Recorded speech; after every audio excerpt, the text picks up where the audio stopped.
සුබ දවසක් වේවා යාළුවනේ. අද මම ආවේ අලුත්ම වීඩියෝකින්. අපි බලමු කෙටි කාලයකින් කොහොමද ශීතකරණයකට ගෑස් ගහගන්නේ කියන දේ පිළිබඳව. In this hot Lankan weather, you need that cool breeze, no? But when your AC or fridge acts up, who can you trust? Meet Isuru Ref Engineering, your local experts for installing. ඉතින් යාළුවනේ අපිට අදත් ඇවිල්ලා තියෙනවා Samsung inverter fridge එකක්. මේක 600 gas ආව fridge එකක්. කස්ටමර් කියන විදිහට මේක කූල් වෙන්නේ නැහැ කියලා තමයි කියන්නේ. ඉතින් දැන් අපි මේකේ පැනල් එක ගලවගෙන තියෙන්නේ. මේ ඔයාලට පේන විදිහට මේ පළවෙනි බටේ තමයි මේ අයිස් මේකලා තියෙන තදරම. ඉතින් මෙහෙම තදරම අයිස් වෙනකොට මුල් කොටසේ විතරක් ගෑස් බ්ලොක් එකක් වෙන්නත් පුළුවන්. ඉතින් මේ වැදගත්ම දේ තමයි මේකේ ගෑස් බ්ලොක් කූල් වෙන්නේ නැහැ. ෆිල්ටර් රස්නයක් තමයි තියෙන්නේ. ඉතින් මට හිතෙන විදිහට නම් මේක ගෑස් ලීක් එකක් තමයි ඇත්තේ. අපි බලමු චෙක් කරලා. යාළුවනේ මේකේ කූලරේ නම් මට පේන විදිහට ලීක් එකක් මුකුත් නැහැ වගේ. කූලරේ හොඳටම තියෙනවා, ඔයිල් පාරක්වත් පේන්නේ නැහැ. අපි බලමු ඩ්‍රේන් ප්ලේට් එකට ආව කන්ඩෙන්සරේ ෂුවර් එකටම ලීක් එකක් ඇති. මොකද මේකේ බොඩියේ දිරුම් මුකුත් නැති නිසා මට ඒක තමයි සැක. අපි ඒක ගලවලා ප්‍රෙෂර් එක ගහලා බලමු ඒකට. ඉතින් යාළුවනේ දැන් මම ගලවගෙන තියෙන ඩ්‍රේන් ට්‍රේ එකට ආව කන්ඩෙන්සරේ අපි මේකට දැන් ප්‍රෙෂර් එකක් ගහන්න හදන්නේ. ඔක්කොම මට පාස් එකගෙන තියෙන්නේ. ඔය යාළුවනේ මම ඒකට ප්‍රෙෂර් එකක් ගහගත්තා. ඒ කන්ඩෙන්සර් ලයින් එකේ ලීක් එකක් තියෙනවා. ඉතින් අපි ඒ වෙනුවට එකක් තියන්න ඕනේ. අපි බලමු මේක කොහොමද මේකට සුළු විදියට නමලා ඇතුළට දාගන්න විදිය පොඩ්ඩක් බලමු අපි.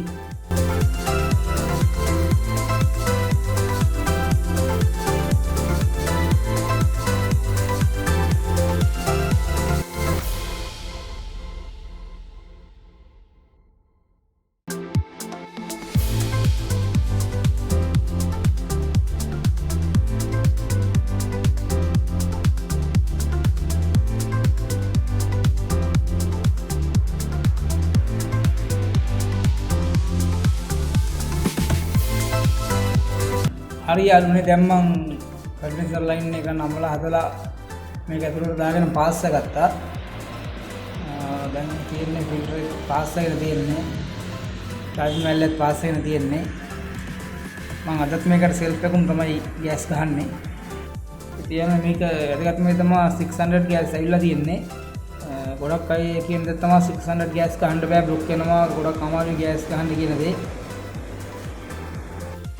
එහෙම වුණත් සෙල්ෆ් එකකුම් දාද්දි 600 ගෑස් තුනක් කියලා ගැටලුවක් නැතුව ගෑස් ගන්න පුළුවන්, බ්ලොක් වෙන්නේ නැහැ. ඒක ඉතින් නිසියාකාරව කරගන්න ඕනේ. අපි බලමු මේකට කොහොමද සෙල්ෆ් එකකුම් දාලා ගෑස් ගන්න පුළුවන්ද කියන දේ ගැන අපි අද බලමු. ඉතින් වෙනදා වගේම අපේ ෆිල්ටරේ පාස් එකගෙන ෆිල්ටරේ පැත්තකින් සිදුරක් තියලා තියෙන්නේ. එතනින් තමයි මේ ගෑස් එක පිටට එන්නේ. කියන්නේ ග්‍රීන් කලර්දි ඇක්චුලි තියෙන වායු විදුලි දාන්න ඉතින් තමයි මේක කරන්න ඕනේ. අපි චාර්ජින් වයර් එකට ගේජ් එක අමුණගෙන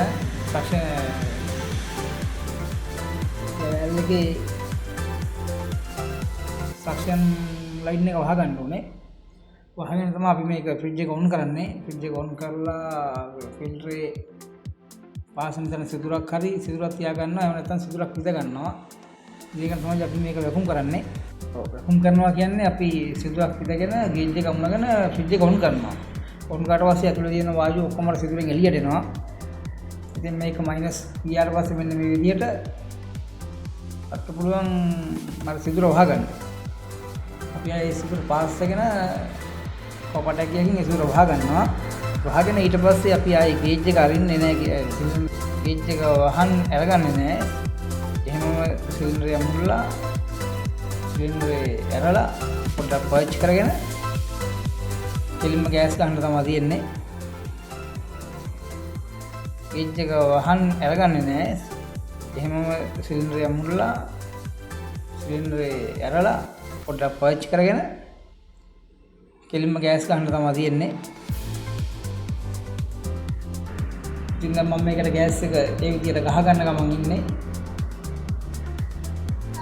මේ ඇම්පියර් එක ඇදසින් 5ක් පෙන්ලා තියෙනවා. R600 gas. දැන් අපි කොයිල් එක බලමු කොහොමද කූල් එක අල්ලලා තියෙන්නේ. දැන් මම ගෑස් ගාලා පැය භාගයක් විතර වුණා.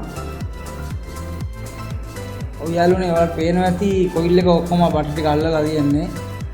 සක්ෂන් ඇකියුමුලේටර් හොඳටම අල්ලලා තියෙන්නේ.